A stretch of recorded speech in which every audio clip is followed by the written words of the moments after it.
6-love, 6-2. 68 minutes. That scoreline has been sitting in the back of Alex's mind ever since the Miami press conference ended and she walked off the court into whatever comes next after a result like that. It was not just a loss. It was a dismantling. Karolína Muchová did not beat Alex in Miami. She took her game apart piece by piece, methodically and almost patiently, like someone who had studied the blueprint of how Alex plays and then built a specific set of tools designed to make every single one of those strengths irrelevant. And now, weeks later, the tennis world has just received confirmation of something that has the entire sport buzzing. Alex is going back to Stuttgart. And Muchová is the 8th seed in the same draw. The rematch is coming. Before we get into what that means tactically and psychologically and what has to change for this to end differently, let us sit with the full picture for a moment. Because the story of why this rematch matters so much is inseparable from the story of how both players arrived at this point in the 2026 season.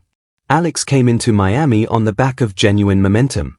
She was ranked 29th in the world, carrying the confidence of a player who had spent the previous 12 months proving that her results were not accidents.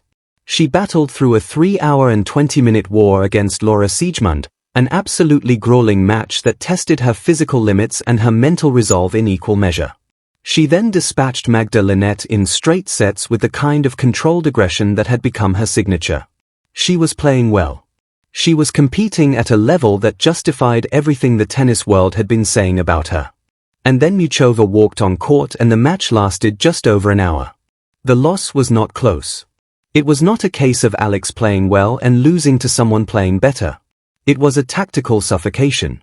Muchová used her backhand slice to keep the ball impossibly low, denying Alex the strike zone her forehand depends on. She came to the net at exactly the right moments, shrinking the court and forcing Alex into passing shots she was not fully prepared to execute. She changed pace, changed spin, changed direction, and never once allowed Alex to settle into the rhythm that makes her dangerous. Alex looked uncomfortable from early in the match and never fully found her way out of it. That is the context. That is what makes Stuttgart so compelling. Because now, on a different surface, in a different country, under different conditions, these two players are going to meet again. And the question sitting at the center of everything is simple. Has Alex found an answer? Let us talk about the surface first because it matters enormously in understanding how this rematch might play out differently from Miami. Stuttgart is indoor clay. That combination creates a playing environment that is genuinely unique on the entire tour. The clay element means the ball still bites and kicks on the bounce, still rewards heavy topspin, still punishes players who try to shortcut the construction of points. But the indoor element changes the equation in critical ways. No wind.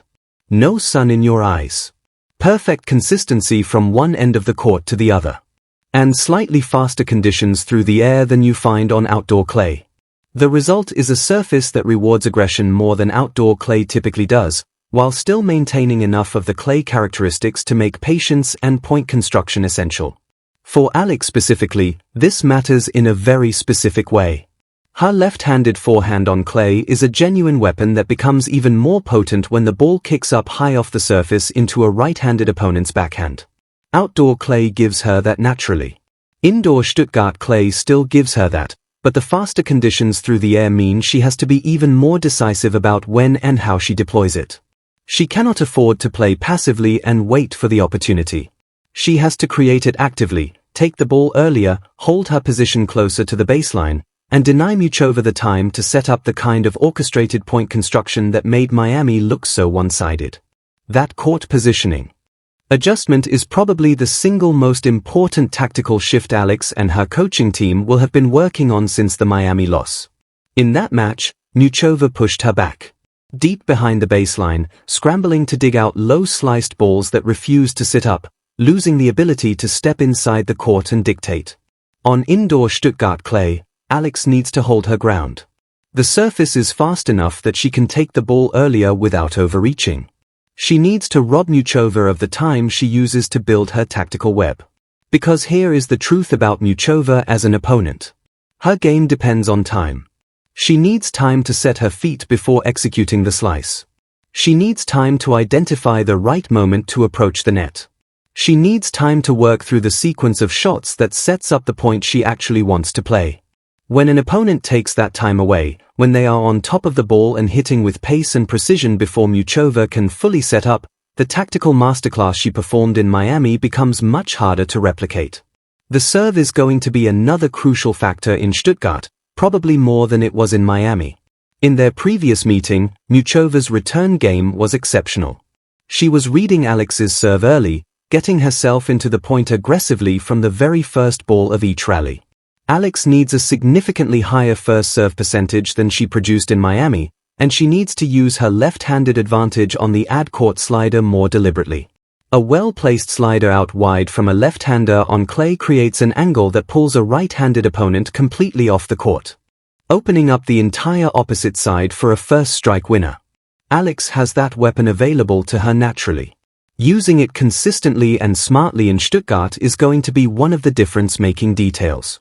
Now let us look at Muchova's side of this, because she is not simply going to walk onto the court and replay Miami. She is a deeply intelligent player, and she knows that a player who has just been beaten that heavily is often the most dangerous opponent to face in the immediate rematch. She will expect Alex to come out differently.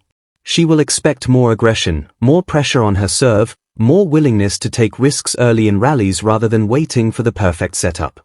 Muchova will have to be sharp from the very first game. Her game translates beautifully to clay. She reached the Roland Garros final, which tells you everything you need to know about her ability to construct points on this surface. The indoor conditions at Stuttgart slightly speed up the ball through the air, which might marginally reduce the effectiveness of her high looping topspin, but it amplifies something else in her game that is potentially even more dangerous on this surface. The slice. On faster indoor clay, a heavy backhand slice that skids through low and quick is an extraordinarily difficult shot to handle. The ball comes off the surface faster than on outdoor clay, giving the opponent even less time to get down and generate the upswing needed to lift heavy topspin off a low ball. If Muchova can use that slice effectively on Stuttgart's indoor surface, she will be able to recreate some of the same problems she created in Miami.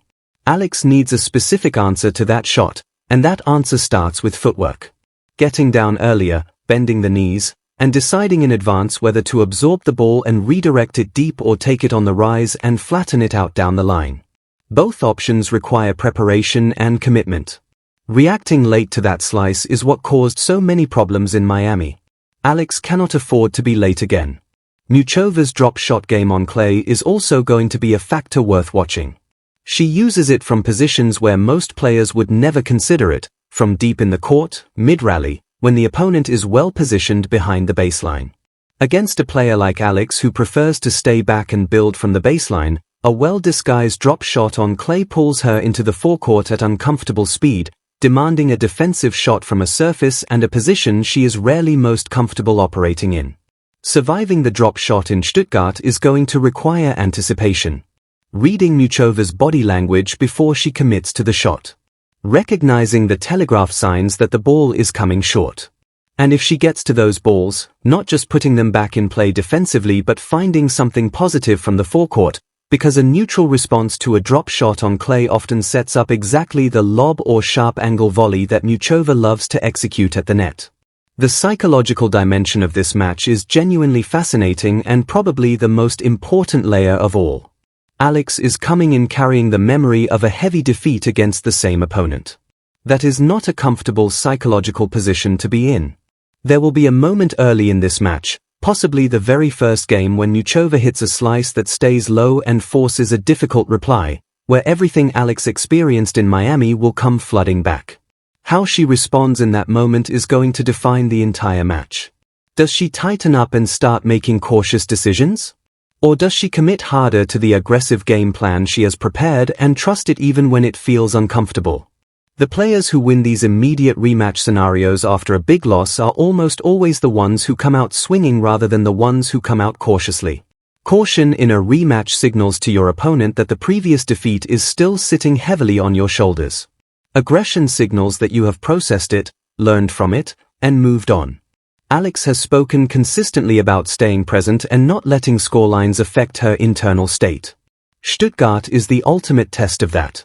For Muchova, the psychological challenge is different but equally real. She won in Miami by an embarrassing margin. The temptation to approach Stuttgart with a degree of overconfidence, even subconscious overconfidence, is genuine. She has to treat this match as if Miami never happened. As if Alex across the net is a fresh problem she has never solved before. Because a player who has been dismantled once and has had time to prepare specifically for the rematch, who has watched every exchange from that previous match frame by frame and built a tactical response to it, is a fundamentally different opponent from the one who showed up confused and uncomfortable in Florida. This is why the Stuttgart rematch is the most compelling story in women's tennis right now. It has everything. A young player with something to prove. A veteran defending her masterpiece. A surface that changes the equation just enough to create genuine uncertainty about the outcome. And the full weight of a country watching every point with the specific kind of hope that only sports can generate. Alex, ranked 29th in the world, fresh from the most decisive defeat of her recent career, is walking back into the same fire she got burned in just weeks ago. But this time the conditions are different. This time she has had the film session, the tactical preparation, the time to sit with the loss and extract everything useful from it. Redemption in sport is never guaranteed. But it requires opportunity. Stuttgart is providing that opportunity. Whether Alex takes it comes down to what she has actually learned and how well she executes under pressure against a player who has already shown she knows exactly where the vulnerabilities are. The indoor clay of the Porsche Arena is going to tell us something significant about where Alex is in her development. And honestly, the whole tennis world cannot wait to find out.